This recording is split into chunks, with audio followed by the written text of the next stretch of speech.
Thank you. Jacob Rees Mogg. Thank you. Thank you, Mr. Speaker. The problem with the withdrawal agreement is that it doesn't do what the Conservative Party said we would do. In our manifesto said we would leave the customs union, but Annex 2 under the backstop would keep us in the customs union. We have had endless guarantees that the United Kingdom would not be divided. But the whole appendix divides Northern Ireland from the rest of Great Britain, something that unionists are opposed to in principle, not just as the details of a treaty, but because it seeks to divide our country. The Conservatives and those who campaigned for Brexit always said that we must be free from the jurisdiction of the European Court of Justice. Why? Why? Because the court is a political court as well as a legal court. And because, Mr. Speaker, something that I know you think is very important, it could overrule this House and overrule our democracy and make laws for us that could not be stopped by Parliament, unless, of course, we withdrew altogether, which is what we are doing with the purpose of taking away its authority to rule over us. And for this, for the potential of being locked in a customs union, for dividing our nation up, and for allowing the European Court of Justice to continue, we are going to pay our European friends £39 billion of taxpayers' money. For that we get nothing in return, no guarantee of any trade deal in future, but a vacuous political statement that could mean anything to anybody. And in the detail of this treaty and its failures, and its inability to deliver the Brexit that people voted for, perhaps we forget the economic benefits that come from making decisions for yourselves. We know in our own lives that the decisions we make for ourselves are likely to be better than those made for us by other people. But that is true as a nation as well, because any decision made in this House is accountable to the British people. And the aim for us as politicians on all parties is to see the standard of living of the British people improve generation after generation, as my honourable friend, the member for Bournemouth, was saying in his speech. That is something we seek to do. In the Conservative Party, it was one of the founding principles that Disraeli followed, the condition of the people question. And the advantage of leaving the European Union is that we can once again make these decisions for ourselves, that we can have a trade system that opens us up to the world rather than being the fortress that the European Union has created to try and maintain its standard against the winds that blow from the rest of the world, that have made the rest of the world grow so much faster than Europe has managed in recent times. A Europe that is mired in recession and economic failure. Would he allow me? Of course I'll give you. Well, I'm very grateful to my honourable friend. Can I just reassure him that I think if he took just a minute longer, he might just persuade me to join him in the lobbies? Well, I'm delighted to hear that, because I think there will be a cascade of people going into the lobbies against this bad deal. Because it denies us the opportunities that will make Brexit a success. It takes us further away from that ability to open up our economy to the benefits of free trade, to the benefits that will allow the prices of food and clothing, of footwear to be reduced, increasing the standard of living, most particularly of the least well-off in society. Whereas instead we are tied into a protectionist racket that keeps prices high and makes our economy less efficient. That means that the rest of the world is overtaking us and the whole of Europe because it becomes less competitive as it seeks an outmoded, anti-competitive system, thinking that it can simply protect itself. And this withdrawal agreement, with no end in sight to the backstop, a backstop that could go on for generations. How long did the backstop turn out to be for Norway when they voted not to join before they got a fully fledged deal of their own? Mr. Speaker, over 20 years. So temporary in European terms is something that for most of us is a generation. Temporary in parliamentary terms is, of course, even longer, as we remember with the 1911 Parliament Act and the Liberal promise, never delivered on, to abolish the income tax. Yeah. Typical of the Liberals, as you might say, Mr. Speaker. And we risk denying ourselves these extraordinary opportunities, and in doing so taking ourselves away from the electorate who we promised to deliver on Brexit for. And ultimately, whatever we think, surely we owe it to our voters to deliver. Because otherwise, why should they ever trust us again? Rosie Duffield. Thank you, Mr. Speaker. Mr. Speaker, how on earth do I sum up in the little time I have my feelings and grave concerns about the biggest issue to dominate our political landscape since the Second World War? How on earth do I represent the outpouring of emotion, the sense of division, anger, confusion and disenfranchisement experienced by the citizens of our country and those in my constituency of Canterbury? People are angry with us. They are angry for so many different reasons. Angry because they were led to a cliff edge wearing a blindfold by a privileged and reckless few, then told to jump without knowing how soft or hard the landing would be or if they would indeed survive the fall. Angry because of the distortion, propaganda and willful manipulation of facts for political gain. Angry because Parliament is currently unable to function and politicians debating the issue repeat the same hollow soundbites over and over again, ad infinitum like a broken record. Some of those few that led us here are long gone, or indeed have never graced these green benches themselves.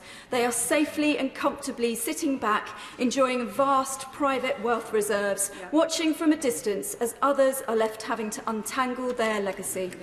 Let us remember that out there are millions of ordinary people who have done exactly what successive governments have always encouraged them to do, worked hard, paid their taxes, kept going when times were tough. There are families who have built and lost businesses, seen jobs come and go, watched as their communities felt the tightening grip of recession and then the nasty, strangling hands of relentless austerity.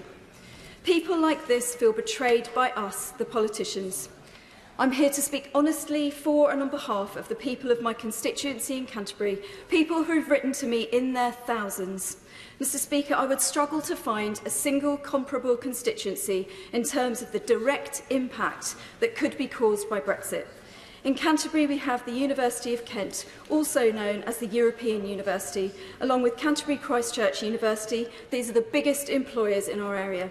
They rely on their close links with Europe. Strong academia relies on exchange programmes, European partner campuses and freedom of movement for those who teach the next generation of British workers. Tourism and hospitality is the biggest employer of under-30s in my area. Canterbury is very often the first place EU visitors stop when they come into the UK via our Kent terminals. Our beautiful cathedral receives around 1 million visitors every year. Our whole constituency welcomes over 7 million visitors. Those visitors stay in our hotels and B&Bs, use our restaurants, visit our independent retail businesses and study in our language schools. They drink in our pubs, enjoy our apples, they eat our local oysters and chips on Whitstable Beach. They wander at the English vineyards they drive past, through villages such as Barham and Charlton, now producing and exporting some of the best wines in the world. Major employers such as the Kent Brewery Shepherd Neame, based in Faversham, and the Whitstable Oyster Company tell me that seamless import and export is vital to any post-Brexit future in our area. Our hospitals also have research departments benefiting from close borderless cooperation with their EU partners. Local businesses in the Canterbury and Whitstable area rely heavily on the relatively easy free flow of traffic to and from the Port of Dover. Economic success is wholly dependent on there not being huge problems caused by Operation Stack or Brock, causing tailbacks for miles and miles down the M26, M2 and M20. One example is Barton Marine, an award-winning manufacturer of bespoke specialist equipment used in sailing and also the theatre industry. Sorry, if I run out of time. Okay, they employ around 30 local highly skilled people in their Whitstable factory, and the CEO tells me she's uncertain of their future. Thank you. Julian Sturdy. Thank you, Mr. Speaker. Mr. Speaker, I believe that ultimately the final Brexit settlement has to be a compromise between Leave and Remain, while fundamentally delivering on the decision of June 2016.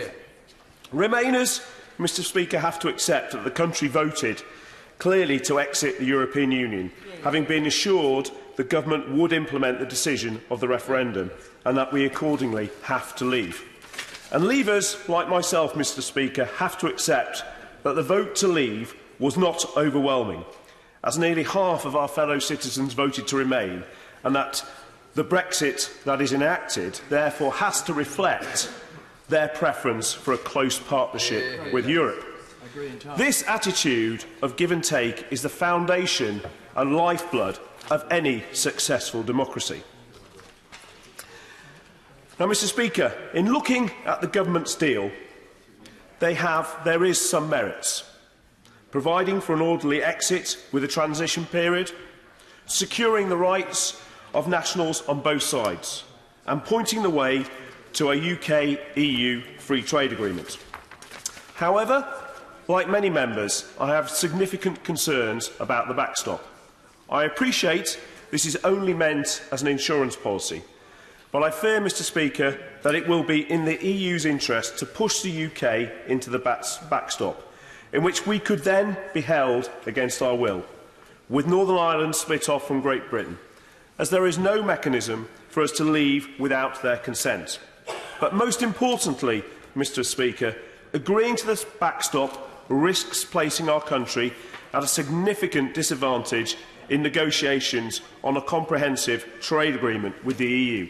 And I very much, Mr. Speaker, want a trade agreement with the EU. But we would risk going into those talks with one hand tied behind our back, compelled to agree to almost anything they propose, either to avoid going into the backstop or to escape from it. There is a real risk of an open-ended negotiation while we remain trapped in the backstop or in an extended transition period.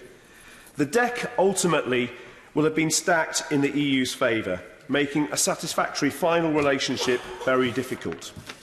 And almost unbearable pressure could be placed on the UK side. And I think a simple example of that has to be the French President's comments on maintaining current access to UK fishing waters. But ultimately, agreeing to the deal, I believe, represents a leap of faith, and that is why currently I could not vote for that. However, saying that, I don't believe no deal or no Brexit are acceptable alternatives. The government's deal, ultimately, in delivering a second referendum, we would just continue and even deepen division and uncertainty on what would be an abdication of our responsibility as elected representatives to deliver a workable solution. And I also have grave concerns about no deal. I believe it would lead to an economic correction. No one knows to what extent or how severe that correction might be, but there is a large amount of crystal ball gazing, a gamble which could cost growth and jobs. And I think it's reasonable to question, is that gamble worth taking? I hoped, Mr. Speaker, the Prime Minister would be able to present an agreement to the House after the pause with a formal guarantee and a mechanism that would give us power to leave the backstop. There is amendments that might be able to do that, and if that is the case, I would be prepared to change my position. But ultimately, as it stands at the moment, it is currently unacceptable with the backstop. Extremely grateful. Gerald Jones. Thank you, Mr. Speaker. Despite significant inward investment in our area, my constituency voted to leave in 2016, and I respect that result. We know that membership of the European Union has been and continues to be a deeply divisive issue, dividing communities, political parties, and some more than others, and even families. We also know that the EU referendum was an attempt by some to try to settle a division within the Tory party, something that has obviously backfired spectacularly. Brexit has become the main focus of our Parliament and our country. In many ways, this is as it should be, because it is the most important issue of our time. It is something that will impact on this generation and the generation to follow. Another reason why 16 and 17-year-olds should have been given the chance to vote in 2016. However, I am sure that I am not alone in thinking that it is incredibly frustrating that we are not able to focus as much attention on the many other important issues of the day as we should. I, along with other honourable members, voted to trigger Article 50 to allow the Prime Minister to start negotiations on a deal to honour the result of the referendum. Mr. Speaker, the deal that the Prime Minister has negotiated does not do that. The current deal has succeeded, as we are aware, in uniting Leavers and Remainers in opposition to it. In fact, only 6% of constituents who have contacted me since the 1st of December support the Prime Minister's deal. The deal that the Prime Minister has negotiated does not protect jobs, workplace rights or environmental standards. It won't ensure frictionless trade for UK businesses, and it provides no certainty about our future relationship. It provides no guarantee that the UK will continue equivalent arrangements with key EU programmes and agencies, and the Government's own economic analysis shows that the deal will make our country poorer, with GDP falling by around 3.9% and every region of the UK being worse off. I know that if this is the case, poorer areas of our country and communities like mine will fare worse still. And I cannot, Mr Speaker, vote to support a deal that will do that to the people that I represent. Because these are not just people that I represent. These are my family, my friends, people who I've grown up with, local businesses who serve the communities I've grown up in. And I cannot vote to inflict greater pain and hardship. Mr Speaker, I first got involved in politics as a 14-year-old during the miners' strike in 1984. The reason that I did was that I witnessed an uncaring government rip the heart out of my community and many others around me, and I could not stand back and do nothing. The Tory government then destroyed whole industries and left many workers on the scrap heap because they had no plan B. Well, history does repeat itself, and if we don't learn the lessons of the past, it is clear that the Tories have learned absolutely nothing from the damage they did in the 1980s and 90s, and the damage that their austerity has done over the past 8 years. I fully acknowledge that people in my constituency voted to leave, and many still believe that leave is the best option. There are many others who I've spoken to, including individuals and small business owners and community groups, that have deep concern about the unfolding Brexit situation. EU citizens who have made my constituency their home face uncertainty, and students face uncertainty over programmes like Erasmus+. If we get this wrong, our country will live with its consequences for decades to come. Mr Speaker, I will vote against the Prime Minister's deal. I will also continue to vote against any attempt to take the UK out of the European without a deal, as I believe that this would prove a disaster for our country and for people in my constituency. And when, Mr Speaker, the Prime Minister's deal is defeated, I hope that she will listen to Parliament and come back and try to remedy what she has caused. If she cannot or will not do this, then she should step aside and make way for a general election. Andrew Bridgen.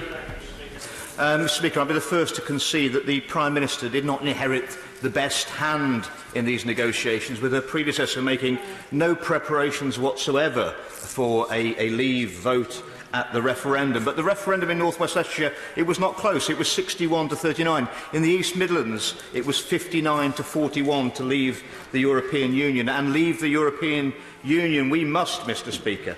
But this withdrawal agreement is not the way to do it. It's not delivering the Brexit that 17.4 million people voted for.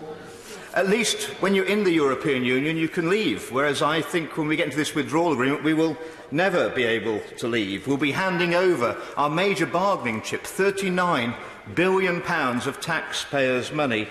For what? The bulk of the divorce payment during a transition period, with the vague promises of a future relationship which is in no way legally binding. And many of my colleagues and members of this House have rightly pointed out their concerns around the backstop to prevent a hard border on the island of Ireland, a hard border which was already dismissed before it became a political issue by HMRC Northern Ireland and Customs and Excise in the Republic, where they stated that the existing infrastructure was quite sufficient to deal with the border in the island of Ireland. A border that all parties concerned have said they would never implement, neither the EU, the Republic of Ireland or the UK, and a border in which the World Trade Organization has stated is unnecessary due to security concerns. And we're told that neither the UK nor the EU wish to use the backstop, and the EU would be uncomfortable with the backstop. However, reading through the agreement, it looks like the deal of the century for the European Union if we sign up to this. Not only do they get to keep £100 billion of trade surplus we have, trade deficit we have with them, but they also have an agreement that prevents the EU from partaking in free trade deals to access our people to cheaper goods and services.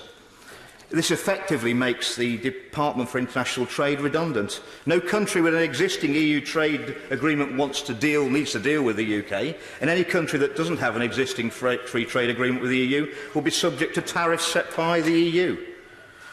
All this agreement will do is prolong the uncertainty We could go into years of negotiations over a free trade deal.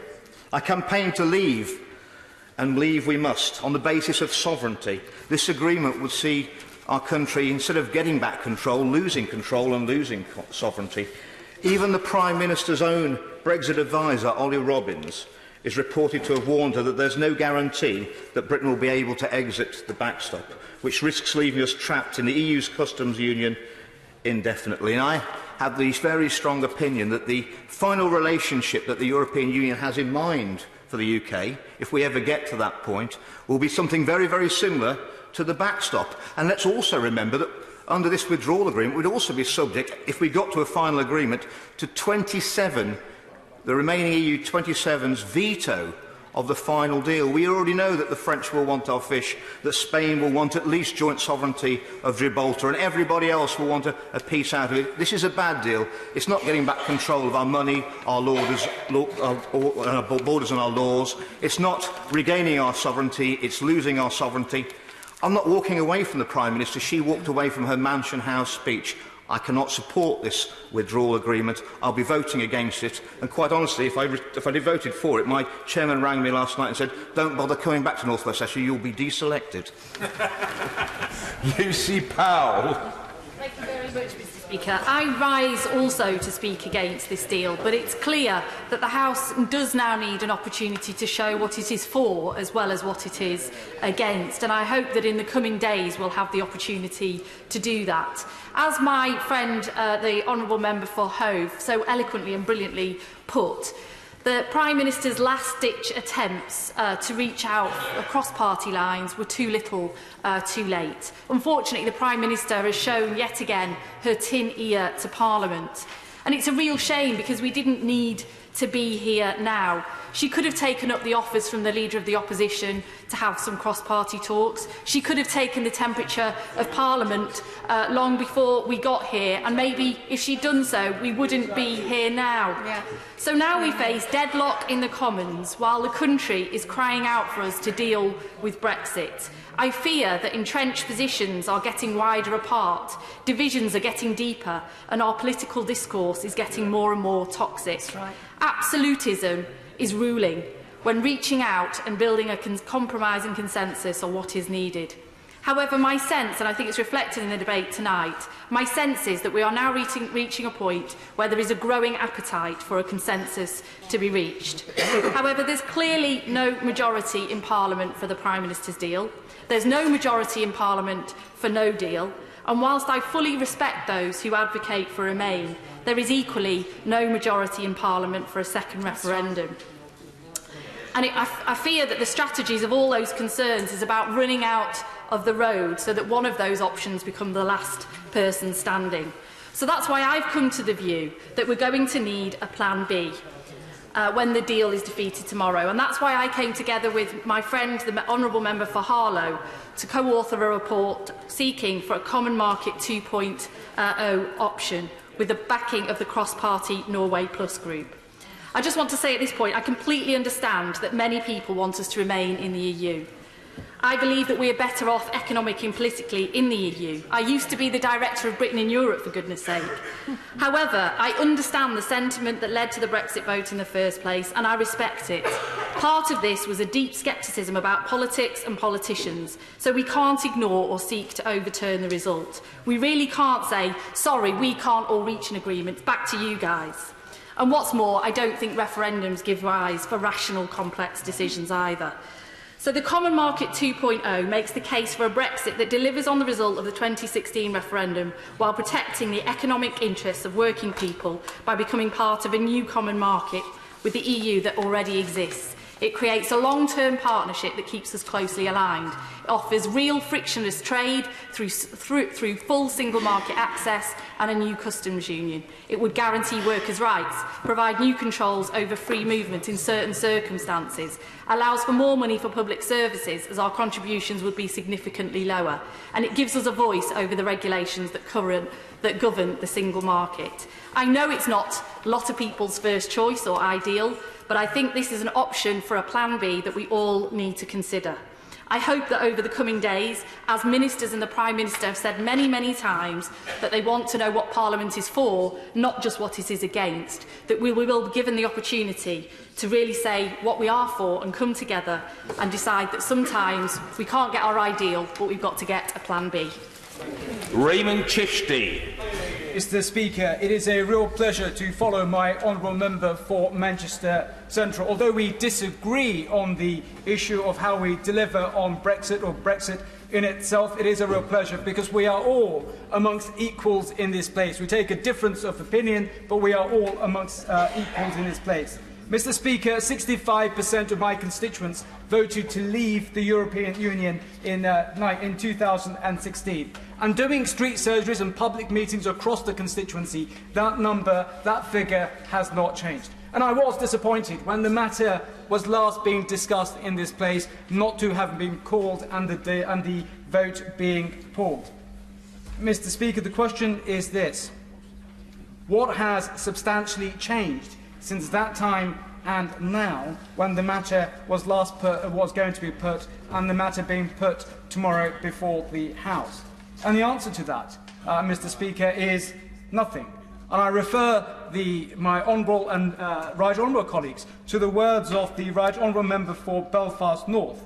He says, despite a letter of supposed reassurances from the European Union, there are no legally binding assurances, as the Prime Minister talked about in December. In fact, there is nothing new, nothing has changed. And these are our DUP colleagues who help keep us in government. We talk about 3 million extra jobs. We talk about 3 million apprenticeships. And I talk about 1.9 million more children going to good and outstanding schools in our great country. And that happens under a Conservative government. And the Conservative government, because we are supported by the DUP. And we have to take their views and concerns into account. Mr. Speaker, for me, this is a difficult decision in that I've never ever voted against the Conservative Party in my 9 years in Parliament. And I had to resign as the Vice Chairman of the Conservative Party and at the same time as a government trade envoy for Pakistan, a country in which I was born and came to this great country at the age of 6 not speaking a word of English. And it was this great party which said about aspiration that you can work hard, be whatever you want to be, and be a Member of Parliament at the age of 31 to represent your own hometown. And to step down as a trade envoy, where trade had increased by 10%. And I'm grateful to the Honourable Member for Hammersmith, then Trade Minister, for his brilliant support in achieving that. But the point is this, Mr. Speaker. Our manifesto commitment on page 36 made it clear. Leaving the European Union meant leaving the single market and the customs union and the jurisdiction of the ECJ. What we have now does not achieve that at all.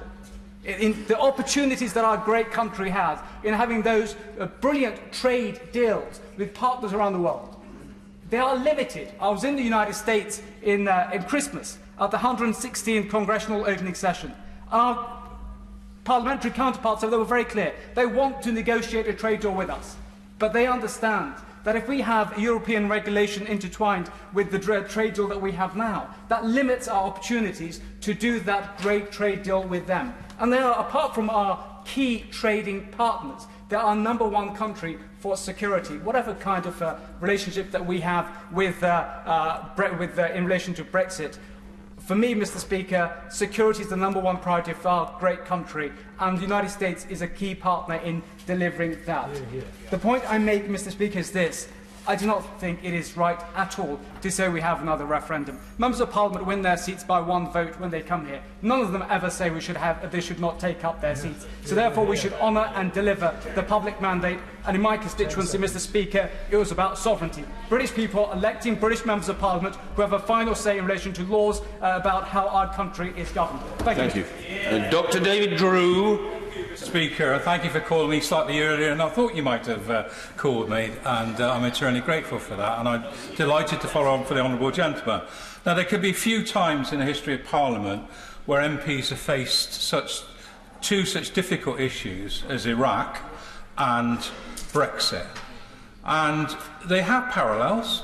For Iraq, those of us who voted against it were continually leaned on by the executive and told if only we knew what they knew, we would vote for invasion of Iraq. it turned out to be one of the biggest foreign policy disasters that this country has known. And I fear Brexit will follow, becoming one of the biggest domestic policy disasters that this country has known. Now, earlier in this debate, the honourable member for South Holland and the Deepins quoted Disraeli. I think if Disraeli came back in this House now, he'd be struck not by the differences, but by the similarities. There are huge divisions in this country now. Two of the great novels of the 19th century, Sybil and Coningsby, explained those huge divisions and what it meant to this country and what it meant to the poor of this country. Now, I can disagree with the honourable member for Bournemouth West, but I share his analysis. Why did people vote for Brexit? They voted for Brexit because of austerity. They felt they'd been left behind. They felt that they had been ignored. And it didn't have to be that way. Other countries within the EU chose a different route. The Portuguese, in particular, under the government of Antonio Costa, chose to take on the Troika, who came in and told them they were bankrupt and they would have to cut and cut and cut more. And they chose not to. And they've taken them on, and that country has recovered more quickly than any other in the southern European countries. And that is why Brexit is such a poisonous debate. Now, I believe that the Prime Minister's deal is the wrong deal. As I said earlier, we're given a false perspective. The idea it's my deal or no deal is completely wrong. We should reject this deal. We should recognise that this is a race to the bottom. And as the honourable member for Edinburgh North and Leith said, this magical idea that somehow WTO rules are going to be so good for us as an economy, well, you need to know what they involve. You need to look at the economic underpinning and what that will require us to do. It isn't the salvation. That's why we must rule out no deal. We must obviously vote against the Prime Minister's deal, but then we've got to come back with something substantive, and we will have to test that electorally. Personally, I want that to be by a general election. But if we're driven towards a referendum, much as I hate referendums, that is something we will have to face up to try and bring this country back together again, because the divisions have been made so great and the policies have been wrong, and we need to recognise that and do something about it.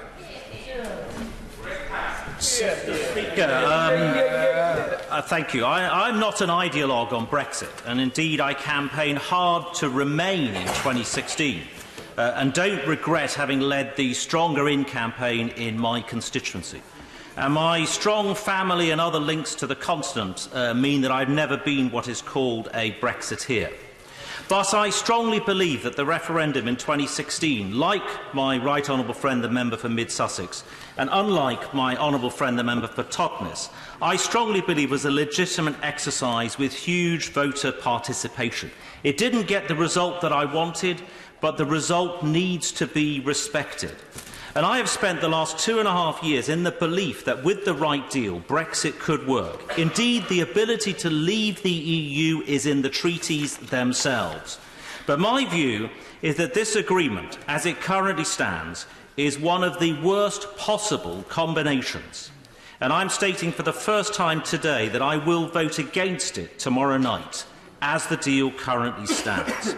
Brexit is a set of challenges and opportunities, but this deal fails to address the challenges. It kicks the can down the road on EU trade until at least December 2020. It closes down the opportunities. Most prominently, there isn't going to be an independent trade policy of any consequence. Now, some say there are merits. The Prime Minister lauds and promotes some of these. For example, it ends free movement. But for me and my inner London constituents, free movement has never been a particular issue. 11,000 nationals of EU countries in Chelsea and Fulham are all very welcome to stay. One is even my wife. So the Prime Minister's achievement in ending free movement isn't much of an achievement at all for me and my constituency. The three principal reasons I oppose this agreement are, first, that it treats Northern Ireland very differently to the rest of the UK. Secondly, the backstop itself. These have been featured quite heavily. The third, Mr. Speaker, is this, that I believe embedded within the agreement is being in a customs union with the European Union for the long term, not just in the backstop. That is the stated goal in the future partnership. It is a myth that the withdrawal agreement plus the future partnership opens up all possible future trade outcomes. No, the economic partnership, quote, should build and improve on the single customs territory provided for in the withdrawal agreement, which obviates the need for checks or rules of origins. It builds and improves on. That, I think, is unacceptable. There isn't going to be any independent trade policy in a customs union or in any single customs territory. Indeed, Sabine Weyand, the number 2 to Michel Barnier, briefed EU ambassadors afterwards. The future relationship requires the customs union as the basis for the future relationship. Mr. Speaker, this gives rise to all kinds of problems. Trade agreements, the Turkey trap, trade remedies which will be contracted out to Brussels in defence of those key industries in the UK. Like steel and ceramics, the UK will lose its say and contract out that policy to Brussels. Trade preferences, incredibly important, how we treat the developing world. That will now be a matter for Brussels. It will be an area of a huge loss for UK influence in foreign policy and so on. In conclusion, Mr. Speaker, I've already talked earlier today about some of the comments from some of the EU senior officials. I'm not going to repeat those now, but always worthwhile studying what somebody you're negotiating with is saying about the same thing. Most, maybe all of the other alternatives are preferable to this agreement as it currently stands. Brussels needs a deal too. Barnier's mandate is to achieve a deal. Unless the deal can pass the House of Commons, Mr. Speaker, it isn't a deal at all. They're a champion.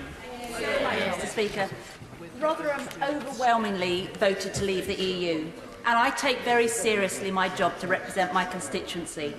I want to support this deal, but I can't currently, as there are some fundamental flaws, not least that it omits protections of workers' rights. The political declaration is vague and non-binding. It is not a framework for a future trade deal. To vote for this deal, I need some assurances, and those are within the government's gift and do not require extending negotiations with the EU. My principal concerns are over women's rights, equality and human rights. What is the government going to do to ensure that these are protected? Let me give you some examples of the EU rights that we need to see.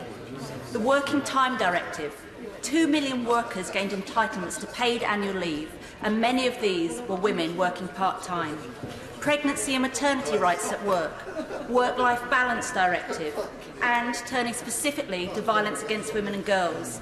How will the UK replicate the VAWG protections and sustained funding currently provided by the EU? European protection orders grant victims of violence equivalent protection orders against a perpetrator across the EU. These will no longer exist automatically and will not be available to the EU automatically after Brexit unless the government commits to opt in to this protection after 2020. When will the government actually ratify the Istanbul Convention? Fundamentally, what measures will the government be taking to ensure we're keeping pace with the EU to maintain gender equality? There is a precedent. We're currently members of the UN Convention on the Elimination of All Forms of Discrimination Against Women, CEDAW. Each member state reports on the progress they've made against implementation targets. Going forwards, would the government agree to monitor and report against our standing on equality and human rights against the EU legislation?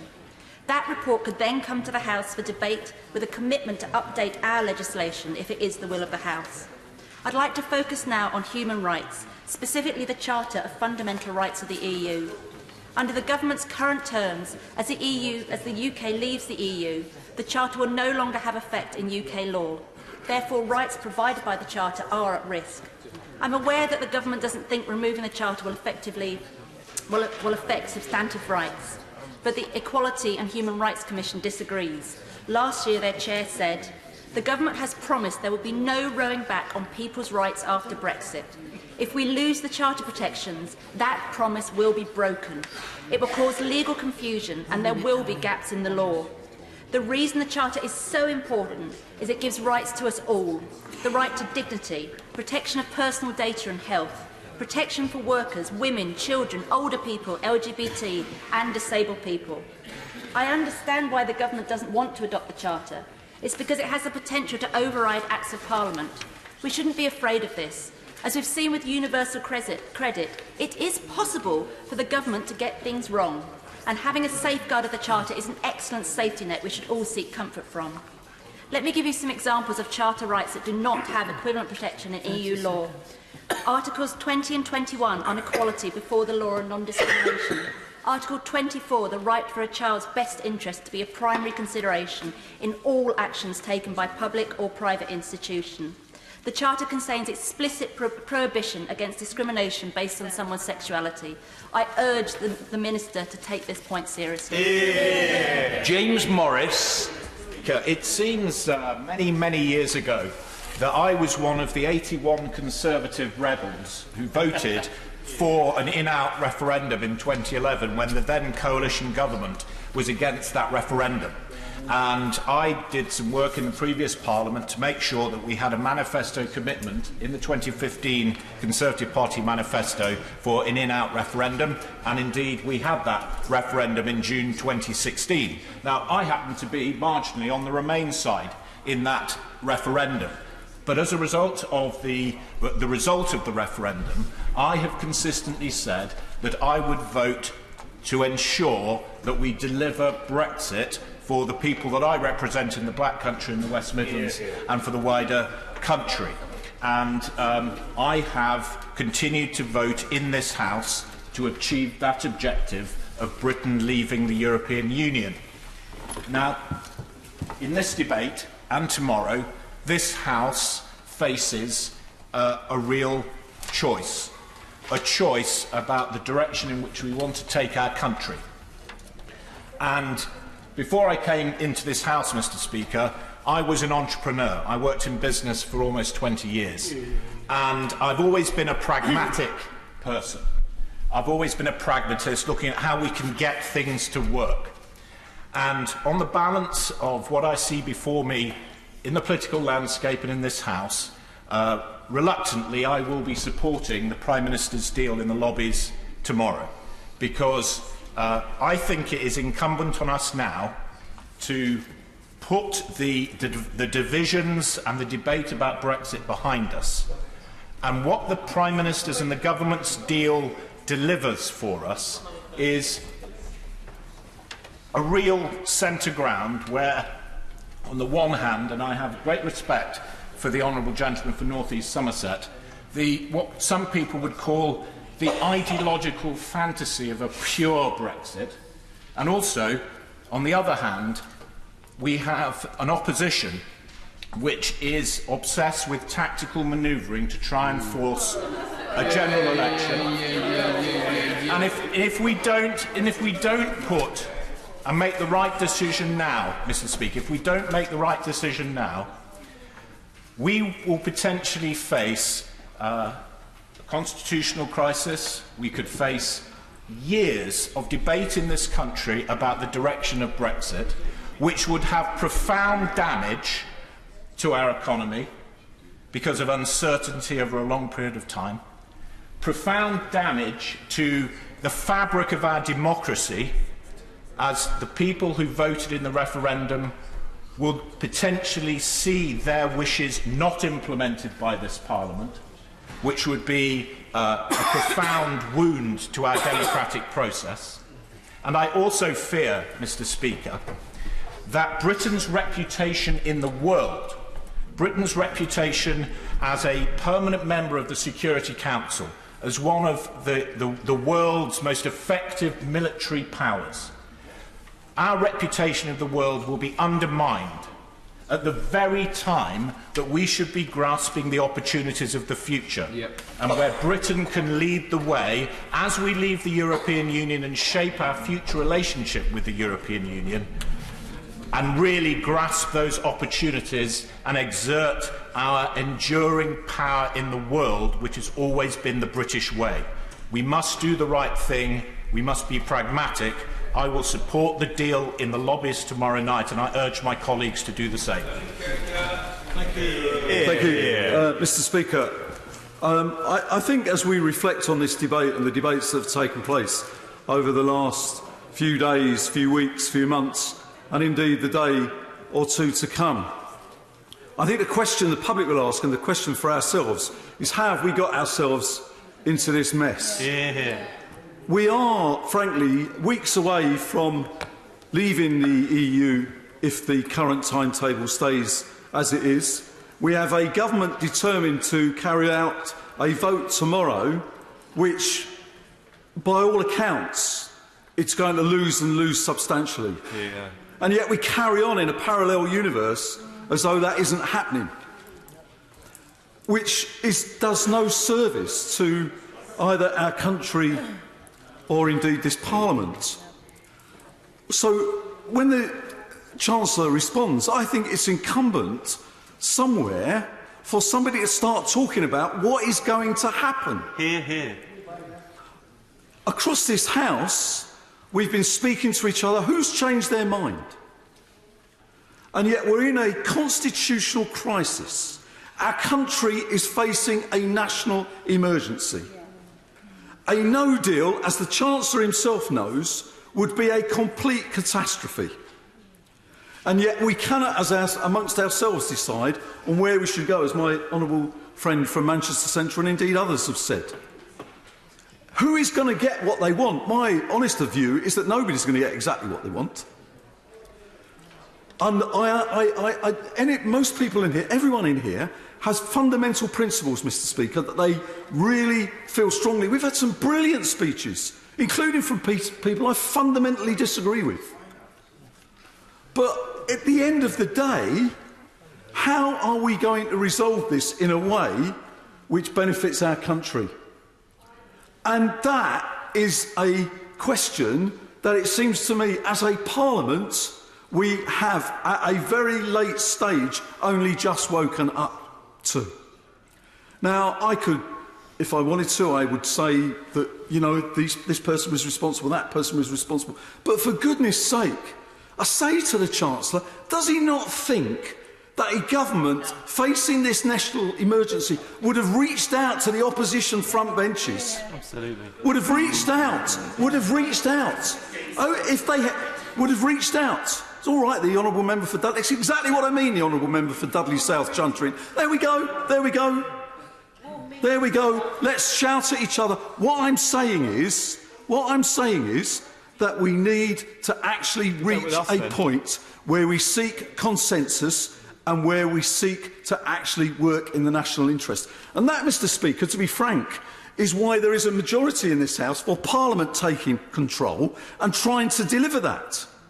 That is why members of Parliament from all parties across the House have said we are going to have to come together to try to resolve this matter. We can't carry on with loud-hailers at each other. We can't carry on with just saying, I'm right, you're wrong. The people of the country are fed up with it. They want this Parliament to act, and they want this Parliament to come to a consensus, an agreed way forward, which is of benefit to this country. And they expect us to act in a mature way to actually deliver that. Cheryl Murray. Thank you very much, Mr. Speaker, and it's a pleasure to follow the honourable member for Gedling. Leave voters in my constituency formed a majority in the referendum, and they have told me in large numbers that they feel insulted by comments like they didn't know what they were voting for. Many of my constituents have urged me not to support this withdrawal agreement. Indeed, some of them have told me they voted Remain, but they would vote Leave in another referendum. Some of these people, the honourable members on the benches opposite, might like to know are lifelong Labour supporters. To quote one, she said to me, she sent me an email, I implore you to vote against the current deal being presented to Parliament on Tuesday. Voting for it would be a betrayal of all the promises made. Mr. Speaker, the vote was not a mandate for a second referendum. It wasn't a mandate for delaying Article 50. It wasn't a mandate for cancelling Brexit. However we vote tomorrow, we must leave the European Union as promised on Friday the 29th of March. The only question is whether it is with an agreement or on World Trade Organization rules. Some have implied that the closeness of the result of the referendum justified another vote or compromise on leaving. This morning, the Prime Minister gave an example of Welsh devolution referendum in 1997, when the people voted by a tiny margin of 3% to create a Welsh Assembly, arguing that this was accepted on both sides. We can learn from that. I want to know why should Northern Ireland be the price we have to pay for Brexit, as Martin Selmayr has said? Why have experts warned that the UK-US alliance and Five Eyes alliance is at risk if we sign up to this withdrawal agreement? Why should we cough up £39 billion of punishment money without any indication of a trade deal that, in my view, is unacceptable? Mr. Speaker, fishermen in South East Cornwall, who I have represented in various ways for around 3 decades, are already struggling from the EU landing obligation without adequate bycatch to compensate them for having to bring untargeted over-quota fish ashore. Just yesterday, I received a text from a local fisherman with a photo of a deck full of bass. He said, another failure of the CFP. How many thousands of tonnes of fish have been thrown back since November, only to rot on the seabed? An absolute joke. Mr. Speaker, Brexit promises great opportunities for an outward-looking, global, multicultural nation, the home of engineers, scientists and artists. Our future success will be the benefit of all our European friends, but we can't seize those opportunities if we are trapped in a backstop limbo or Groundhog Day. The referendum was a wake-up call to the establishment. The establishment, however, keeps pressing the snooze button. It's time to wake up, Mr. Speaker. I cannot support this deal. Seema Malhotra. Thank you, Mr. Speaker. And I'm grateful for the opportunity to speak in today's debate, because the future prosperity of our country, our regions and our nations is at stake. Mr. Speaker, I will be voting against the Prime Minister's deal tomorrow for 2 main reasons. Firstly, on the government's own analysis, it will make this country, every region and every nation, poorer, and that is not what people voted for. It is set to give less opportunity to our young people than we grew up with. The economic assessment of the Prime Minister's draft agreement with Brussels estimates that the British economy will shrink by 3.9%, equivalent to a loss of £100 billion by 2030. Trade barriers could equal 10% of the value of services trade. That means that the biggest sector of the UK economy would suffer to the tune of more than £44 billion a year. Secondly, it is a blind Brexit. We have no idea what the future will look like. No one leaves their home on the promise of a great new home with no guarantees of where it is, what it looks like, how many rooms it has or what condition it's in. But that is what the Prime Minister is asking us to do, like an estate agent who then scarpers when you're left standing with your suitcases. The political declaration gives no certainty or clarity about the direction of our future relationship with the European Union, and it is a gamble that I will not take. Mr. Speaker, hundreds of residents and indeed businesses in my constituency have contacted me over the last few weeks and months, young and old alike. Businesses report stockpiling, concern for the future, perhaps not the most immediate future, but the medium and longer term. They should be planning production, not planning employee leave during April, May and June while they work out what their future looks like. 60% of those who have contacted me back a people's vote, and a further 20% to remain in some form. Only 10% say that they should vote for the deal or leave with no deal. Mr. Speaker, all too often I find myself scratching my head in disbelief about where we have reached and the kamikaze attitude of this government on no deal. We for generations have had an assumption of progress, a promise as a nation about what the next generation should have and that they should do better than the last. But we find ourselves now breaking that promise. We have a government set to take our nation's prosperity backwards while turning to the country and saying that this is what you voted for. And contrary to the sunny uplands of the most eloquent speech of the member for North East Somerset, we know that under such a deregulated free market future that many hard Brexiteers will look to, the rich will get richer and the poor will see less and less of the wealth of their nation. Progress is not something that we can take for granted. It is something in politics that we have a duty to fight for and to protect. But, Mr. Speaker, time is running out and we have choices to make. It would be my preference to remain and reform, and I would support a second referendum between remain and a deal as agreed by this House. If we are to leave, then it should be leaving in a way that delivers on the referendum, but with the least damaging economic impact. A single market and customs union solution, a common market 2.0, as a base from which to build our future relationship. Thank you. David T.C. Davis. Thank you, Mr. Speaker. The EU Remain campaign had everything going for it. They had the endorsement of all the political parties. They had money from big business. They had £9 million worth of taxpayers' money for a propaganda sheet.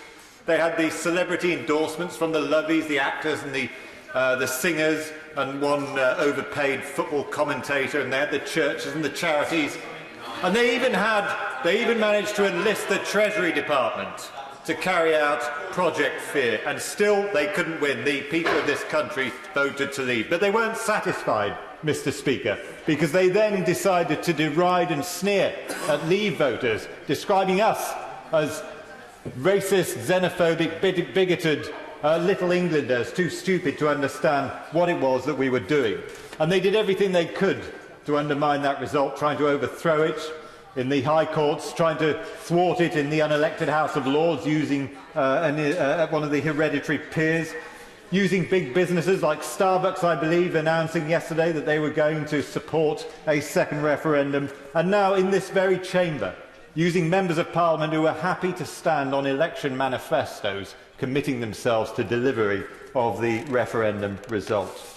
Now, it is true that this deal before us is not the one that those millions of us who voted to leave would actually have hoped for. But some of the blame for that lies with those members of Parliament who announced very loudly from day one of the negotiating process that Britain couldn't possibly leave the European Union without a deal. What sort of a negotiation process is it when people are saying that we can't actually walk out of the negotiating room? They suggested that Britain, with the fifth largest economy in the world, was unable to govern without the guiding hand of Juncker and others in the bloated bureaucracy in Brussels.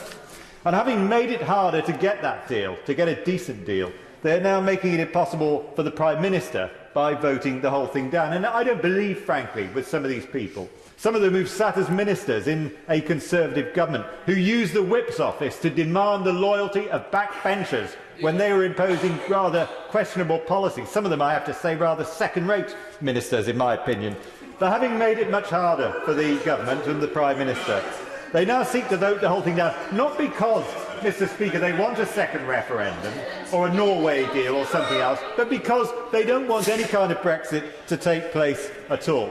And they will, of course, be joined by principled, decent members of Parliament, like my friend behind me here, who will vote this down because they believe in Brexit and they believe that this deal isn't going to deliver. And all I would say, respectfully, to the friends of mine who I respect and admire who sit around in these benches is this: do they really want to be sharing the division lobby tomorrow with Conservative MPs who've done so much to thwart the will of the British public? Because nobody knows actually what is going to happen if and when this deal is voted down, this compromise deal, if it fails. What will happen then? Some people will say that we'll get a hard Brexit, which I would fully support, but others will be doing their very best to stop any form of Brexit happening. And all I can say, Mr. Speaker, is that I'm not a gambler, so I'll take the compromise that's there in front of me. It is time to settle this matter once and for all, but Britain did vote for leave and Brexit must happen. Brabin. Thank you, Mr. Speaker. It's estimated 63% of Batley and Spen voted to leave the EU. Since then, if the recent YouGov poll is accurate, there's been a slight shift from leave to remain by about 10%. Obviously, this doesn't give either side a substantial majority. We are, like so many communities we've heard about tonight, in that we are divided. And this has been broadly reflected in my mailbox, with revoking Article 50, leaving with no deal, and a second referendum all receiving significant support, and a smaller number of emails for the deal that is on the table. Though what is clear through all of this correspondence is that the sense of feeling and emotion attached to our exit from the EU is substantial. I have met people who've never voted before the referendum or since, but they were asked for their opinion and they gave it, not because they were resentful or racist, but because they wanted a better future for themselves and their families. Our community has suffered disproportionately because of globalisation. Austerity, falling wages, insecure jobs and poor infrastructure has been the norm in our community, and they saw a chance to make a change. For once, their opinion mattered, and whatever the outcome, the government would implement it, to take back control, if you will. But restrictive red lines were put in place before common negotiating ground was found, and we've had one arm tied behind our backs ever since. But the truth is, this House of Commons is too sensible to let us crash out. The EU does need a relationship with us based on cooperation and sharing. And out there, away from this Westminster bubble, in a school hall in Batley and Spen, I received some testing and refreshing questions on Brexit. Clever young women such as Sophia, Hannah, Jamila and Faiza wanted to know what the relationship with the EU would look like. How will it affect their future education, their family's small business, the curriculum, their opportunity to move around Europe, and whether, more troublingly, democracy was now officially dead. The fact is that too many of these questions, and many others are being asked, cannot be answered by the deal we're discussing today. So I won't be supporting this deal, but that doesn't give a green light to what no deal would bring. Lorry parks, a lack of cancer treatments, stockpiling drugs and food. Because who does stockpiling hit the hardest? The poor. They can't afford to stockpile food, and stockpiling by others means prices rise. My food bank has seen a 50% rise in numbers due to austerity. Homelessness locally has doubled. But if ifs, buts and maybe scenarios cannot distract us from the substantive issues in front of us and to what we know, an economic downturn is almost inevitable. An employer of over 600 in my constituency, PG, who make paint, are facing concerns on more than one front. They import raw materials, export into the EU, work on a fast turnaround. They need support. But let me finish very quickly on this last point. Going forwards, in this febrile atmosphere, we must lead from the front with calm and purpose, because if we don't, the tensions I feel in community halls and pubs across my constituency will only get louder and angrier. With religious hate crimes up fivefold in the last 5 years, Batley and Spen is at a tipping point, and for some in Batley and Spen, Tommy Robinson is a welcome visitor. We know the far right are increasingly emboldened by this worst of all deals. The future of our country and our democracy is at stake. With the gap between Leave and Remain not definitive, we must compromise for the good of the nation and call a general election. Thank you. Alex Shelbrook. Thank you, Mr. Speaker. Mr. Speaker, there is a lot of opposition in this chamber for the deal, and I think most people recognise it is probably going to go down tomorrow night to defeat. But when I look around the chamber and I listen to the speeches, and this is the first time I've taken part in the debates on this actual issue, Mr. Speaker. I've been involved in the statements and the UQs, but it's the first time I've spoken in the debate. And a lot of the opposition I see is based around so many other issues other than the actual deal on the table. It's based around maybe we get a general election, maybe we can get a second referendum, maybe just reverse the deal, maybe it will help somebody's leadership hopes. There's only a few people in here who are actually ideologically opposed to the idea of any deal, and I actually respect them. Because actually, it's a position they've held, and they've held for a long time. And they have a view, which I disagree with, and I will try and argue against, but at least it's an honest position. The trouble is that when I talk to my constituents in Elmet and Rothwell, roughly 90% of them just want to get on with it, just want the deal done, just want us to move forward. 5% definitely want no deal, want nothing to do with Europe whatsoever. And 5% definitely want to reverse the deal, think it was terrible we had a referendum in the first place. But 90% want to just get on with it. And I believe that's what this deal delivers. Do I like the backstop? No, Mr. Speaker, I do not like the backstop. But it is a compromise, and I'm willing to make the political judgment in this that to move this forward and get to the 29th of March and leave the European Union, delivering on what I personally believe delivers for most of the reasons that people voted to leave, and, crucially, protects the economy while seeking the new trade deal, then actually we can move things forward. And I think that's where roughly most of my constituents are as well. They want to move things forward. I take issue with my right honourable friend for Uxbridge when he wrote in the Daily Telegraph that hard Brexit was what people voted for in Brexit, or they voted for no deal. That's not true. That is not true, because the people were told on the Brexit side that you would be able to get a trade deal. So it's not true to say that there is no deal. And the three areas which concern me, Mr. Speaker, is first of all, no deal. I don't believe that no deal works for this country. I look at the small manufacturing organisations in my constituency who feed up the supply chain to the big organisations who do export and need that frictionless trade and need that ability to move goods freely over just-in-time scenarios which have been built over many, many years and decades, and know that that knock-on effect will affect them directly. I honestly believe that if this decision was to be reversed, that there wouldn't be an international business in the world who would say, great, it's all over and done with, let's invest in Britain. Because surely the question would be, well, when are they going to change their mind again? And I also don't support a second referendum, Mr. Speaker, because I don't see what it actually delivers. I've probed members this evening who are supporting a second referendum. They've come up that it would only have two questions: remain or take the deal. Well, as I pointed out, I think the genie's out the bottle. I don't think we can reverse this into remain. I think we need to get a solid trade deal and move forward. But I equally fear, just building on the comments towards the end of the Honourable Lady for Batley and Spence speech, someone who I have a great deal of respect for, she's absolutely right, that there is a growing far-right sentiment which has been uncovered and given a platform and empowered by this. And a second referendum surely would be one of the most divisive and, quite frankly, evil campaigns we've seen, far worse than the last one, because we're seeing this raise its head. We're seeing it out on College Green. We're seeing it being exploited by those tendencies who have no respect for democracy at all. And so I fear that, A, you have a very nasty campaign, but B, you don't actually solve anything. So if it comes back and says, has the deal, you're still going to be having some of the similar arguments in here. By backing the deal, which I will be doing tomorrow night, I hope that we start to move this agenda forward, that we can move on to the second stage of Brexit. I believe it honestly delivers for about 90% of my constituents, and I wish this House would actually support it tomorrow night. Thank you, Mr. Speaker. We're streeting. Thank you, Mr. Speaker. When people in Ilford North and people across the country voted to leave, they did so for many reasons, but always with the promise and expectation of something better. So when this House votes tomorrow, there is only one question we should ask of ourselves and the government. Will this deal leave us better off than the deal we enjoy today? And it is abundantly clear that the promises made by the Leave campaign cannot be kept.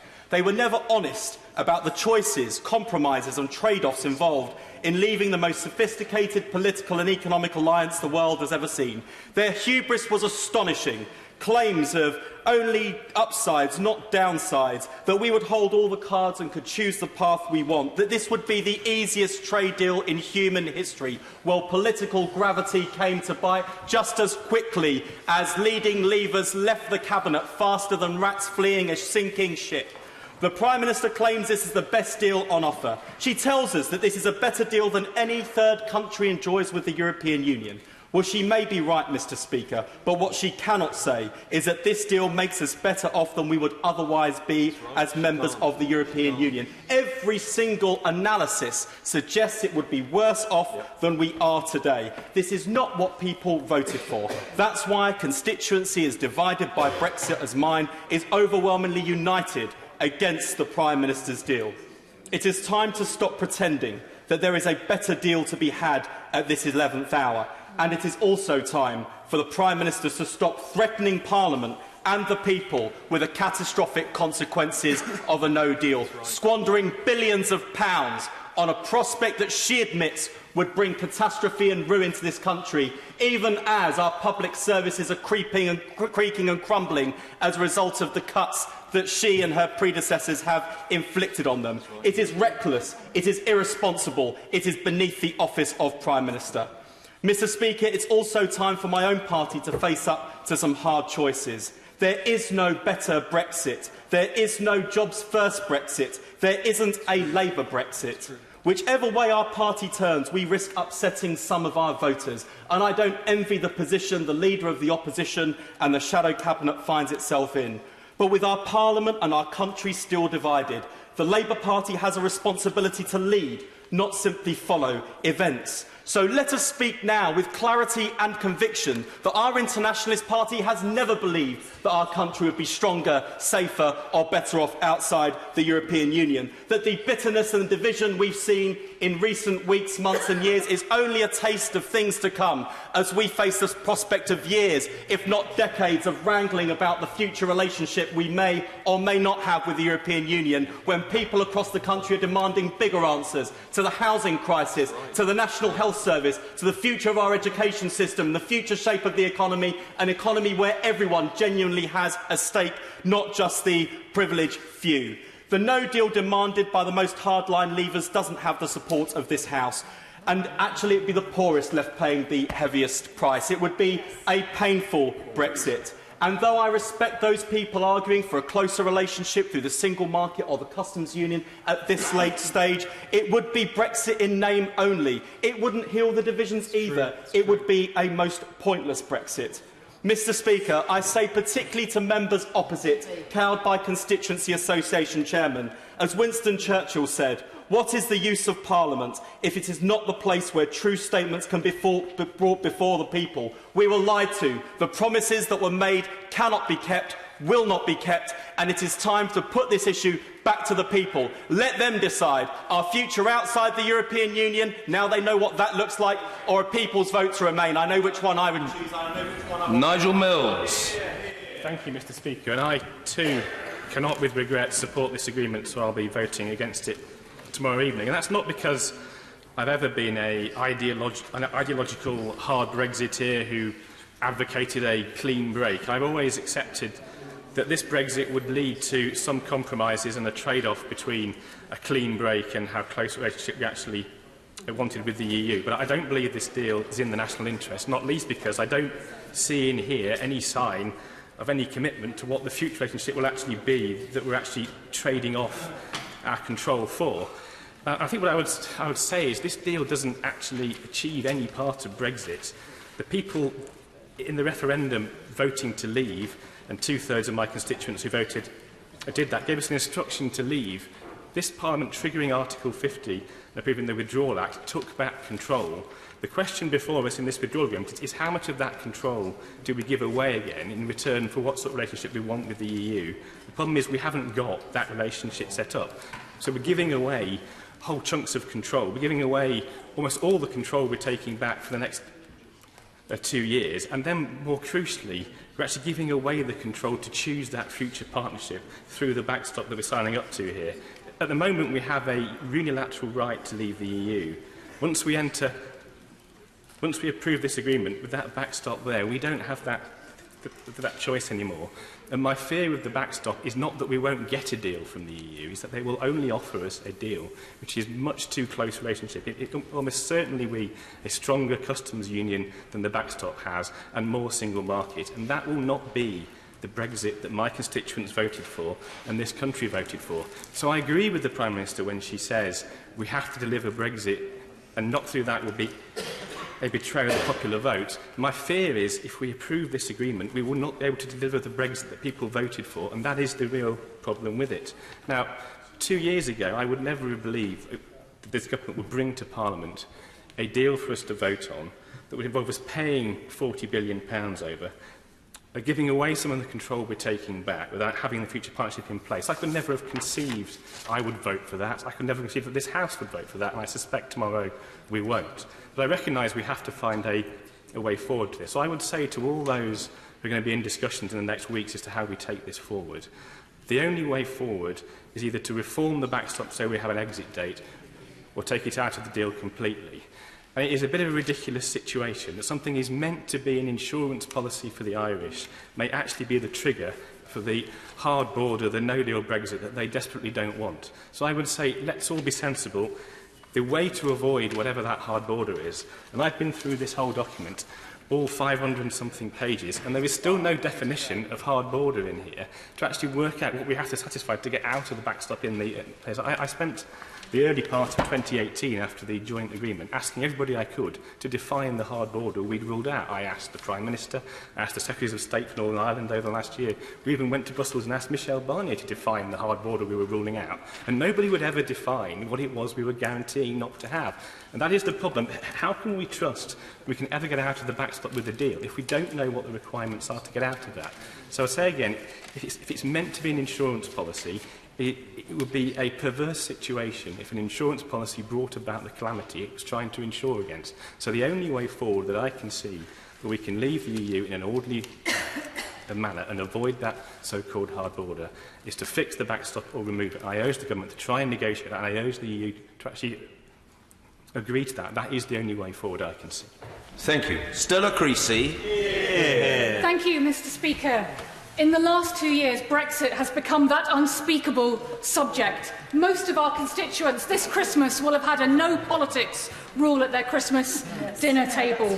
We are now a divided nation, a nation where talking of shooting politicians, of violence, of traitors has become commonplace and normalised. The violence is matched with the arrogance that everybody is right and eventually everybody else will realise they should give in because the others are right all along. We caricature each other, the middle-class liberal elites, the northern working classes. For the last 2 years, this has become a country talking but not listening, and Brexit is at the heart of that. We claim each other thinks the other is stupid, yet all the while no progress is being made. Little common ground is being found, and the public think they hear little common sense. There is one thing we will all unite around, for tomorrow the worst-kept plot twist in British politics will finally happen. We will have the vote on the Prime Minister's deal, and it will not pass this place.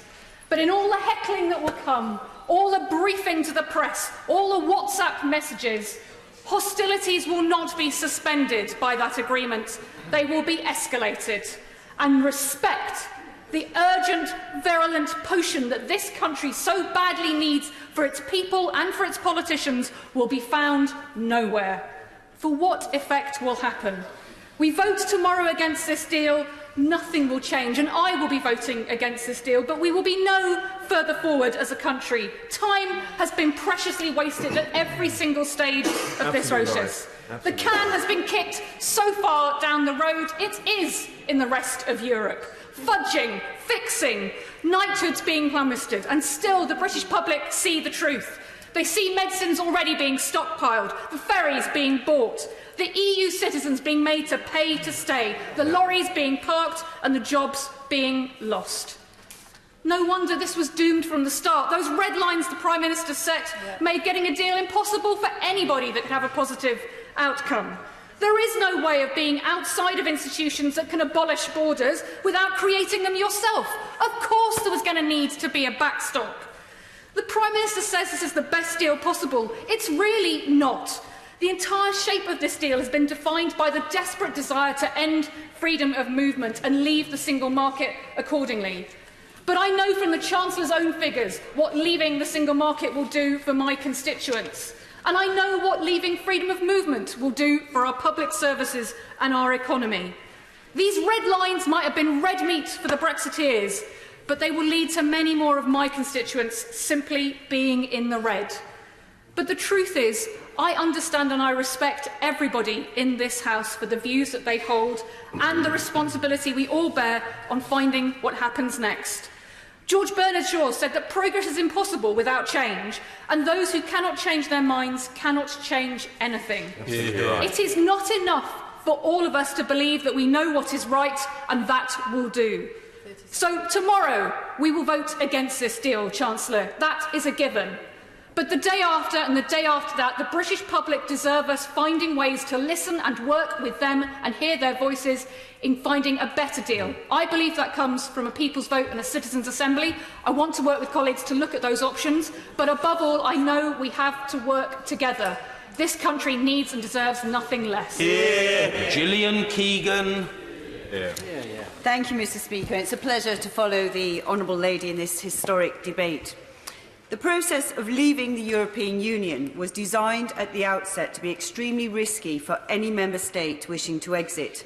Article 50, whether we like it or not, is our starting point. It's what's made this negotiation difficult, and it's what makes this decision difficult. In deciding how to vote, I have spoken to constituents at public meetings and consulted with many businesses. I have also used my own judgment, which is informed by 30 years of experience working in the car manufacturing, banking, technology and travel industries. But as somebody who voted to remain, I have also sought to honour the decision to leave. I am not of the view that the British people chose the wrong answer. They rarely do.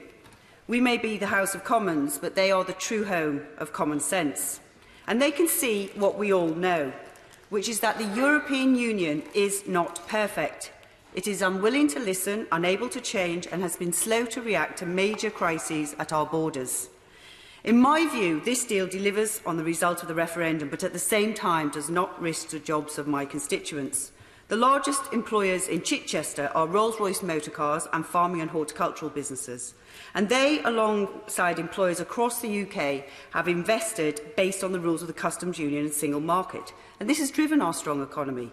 And they've said loud and clear that switching to WTO rules at the end of March would be a disaster.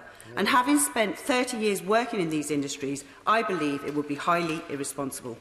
And the bodies representing large, small, medium-sized businesses, plus sectors including manufacturing, technology, education, science, farming, defence, retail, many others support this deal as it enables them to continue to invest in the UK and protect jobs. And the bodies that these represent more than 500,000 businesses, and we ignore them at our peril. This deal's a lower-risk Brexit, but is not without risk. We still have to turn the political declaration into a trade agreement, and this seems to be where many opponents to the deal lose their nerve. In my view, the United Kingdom has conducted these negotiations in good faith in a way which does our country credit. There's a worrying trend of countries walking away from international agreements and commitments. We are not one of those countries. And the government has secured a pragmatic way to proceed that we can build on. And we still have a strong negotiating hand. We always have had. We have a lot to offer any trading partner, not least one which we've worked so closely with for 45 years. A large consumer market, innovative businesses, the City of London, a highly trusted legal system, security and intelligence capability, our armed forces, a nuclear deterrent, brilliant scientists, top universities, to name but a few. It makes sense to sell to us, it makes sense to partner with us, and it makes sense to trust us.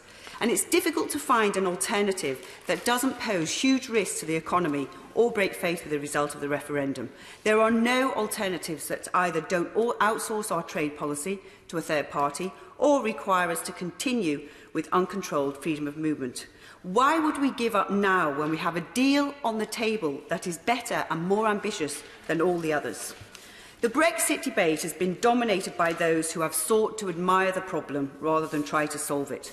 The Prime Minister, by contrast, has achieved a balanced and sensible way forward. We're a divided country, but this deal charts a careful path to deliver on the referendum result without damaging our economy.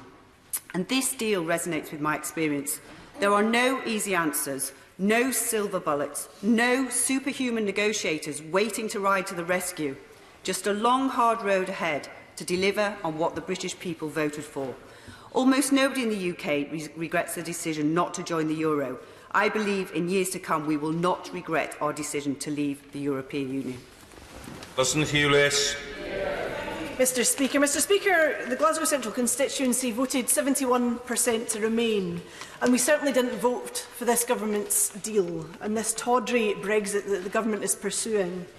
Now, I've had constituents come to my surgeries, come to my constituency office, stop me in the street. Some who have been here for only a short time and some who have been here for decades, All of them are deeply upset at how they are being treated by this UK government, and they don't want any part of this. I'm heartened as well by the numbers of constituents who are not originally from the EU. They're from Glasgow, but they seek solidarity with those who are from the EU. They don't want to lose what we have gained in the city of Glasgow. Now, Glasgow won City of Culture in 1990, and over the decades that have passed, the city has changed hugely. It has become a European city, and proudly so. We hosted last year, in partnership with Berlin, the European Championships, building on our sporting success from the Commonwealth Games, and we are proud to see our part in Europe. The culture of our city has been hugely improved as a result of our links with Europe. Scottish Ballet, our national company in Scotland, celebrates its 50th birthday this year, Mr Speaker, and they have many European dancers enhancing their company. The RSNO as well is based in my constituency, which is over 125 years old, and again have many from around the world who come. And not only do they bring talent into Scotland, they tour and they share the glory that we have within our arts sector in the city with the rest of the world.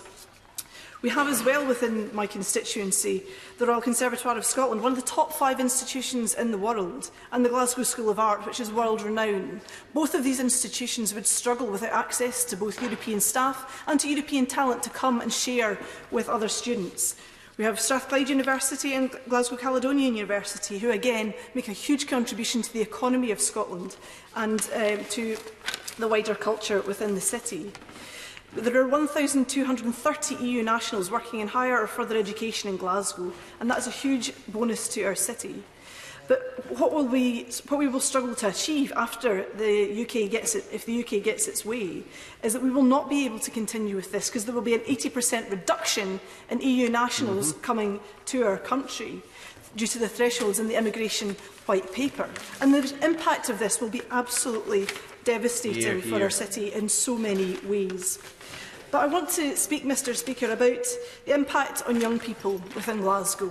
And I'm very, very proud that many organisations, youth organisations and others in schools contribute through the Erasmus Plus project. And I spent some time with Pollock-Shields Primary in my constituency, a school that, whose pupils have more links really with Pollock-Shields, with Pakistan, than with Europe, but the school has worked incredibly hard to build up those European links over the years. And I heard very passionately from the pupils who had already been on exchanges with their partners, the Colegio Hernandez and Valencia, about what that meant to them, how that had broadened their horizons, how that had meant that they could go out into the world and try new things and learn new things and have new experiences.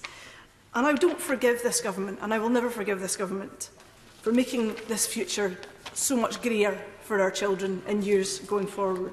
They want to make this country smaller, whereas Scotland wants to look outwards into the world, to participate in the world, to send our people outwards and to bring people inwards, and to celebrate those things that we hold dear and those things that we have in common. Because, Mr Speaker, Scotland wants to be a part of that world, and we want no part of this insular, devastating Brexit that will cause so much pain. Thank you, Mr Speaker. I rise in support of the Prime Minister's withdrawal agreement in the name of the government. I rise in support of this agreement because I believe in compromise. I know that this is a word which these days in our current politics is not very popular. Everybody, as the Honourable Lady for Walthamstow says, believes that they are right all the time, refusing to look and see where we can find common ground. I believe that in a 52-48 nation, the Prime Minister needed to find common ground, find a balanced compromise, and I believe that this deal reflects that. For those who voted Remain, like myself, it gives a 2-year transition period, an unprecedented partnership in security, agreement on citizens' rights, and the pathway to a deep trading relationship. For those who voted Leave, we're leaving the European Union. We're leaving the common agricultural policy, the common fisheries policy, ending free movement. And if we want high alignment, we can choose that. If we want low alignment with the European Union, we can choose that too. I believe, to many on this side of the House and on other sides of the House, who a few years before the referendum didn't want to be part of the European Union, if the former Prime Minister David Cameron had offered them this deal, they'd have bitten his arm off. And I believe that we should all consider that. Now, in the time remaining to me, I'd like to examine sort of what happens on the no-deal scenario, if we end up with no deal. Now, I think we've heard a lot from many members about how devastating this would be. But I would just urge all members of this House, and anybody who thinks that no deal is, if not necessarily a good idea, won't be that bad and is manageable, to speak to any manufacturing business, retail businesses, agriculture, the National Farmers Union, the CLA, many senior civil servants who have worked on these issues in government and know the parlous state of how things are. And then when considering WTO rules, actually examine what that really means. The tariffs and quotas would need to be negotiated individually, country by country. Do not expect every single country to accept it unilaterally. There would be a negotiation. That would take time. And all the countries are watching this debate. They would see the difficulties we're in and may seek to take advantage of that. This would take time. It would not be straightforward. And for those who say, well, we'll just do zero tariffs on everything, just to make things easier. Well, we could do that. But if we did that, we'd have to do zero tariffs for every single country. To do the contrary to that would be against WTO rules. And what would that do to manufacturing in various parts of the economy and to agriculture, who would be suffering from the consumer shock of a no-deal Brexit? There are also other areas not covered by WTO rules. These, I'm sure we could work them out over time, but these would need to be negotiated with the European Union. And how easy would the negotiation be if we'd walked away from the withdrawal agreement and refused to pay the money and refused to fulfil our obligations as had been agreed? There are those that suggest that this agreement puts us in a poor negotiating position, and I think it is fair to say that it is going to be a difficult negotiating position. We are one country against 27. That is going to be difficult. It is also going to be difficult to get the 27 to agree because they will have divergent interests. But that was always going to be the case, whether that's a WTO exit, a negotiated exit like this. That is always going to be difficult. And in my last seconds, I'd like to urge the Chancellor and the Government in this way. The first point, please, please, if this deal doesn't succeed, speak across the House, consider... Thank you very much. Thank you very much, Mr. Speaker, and it's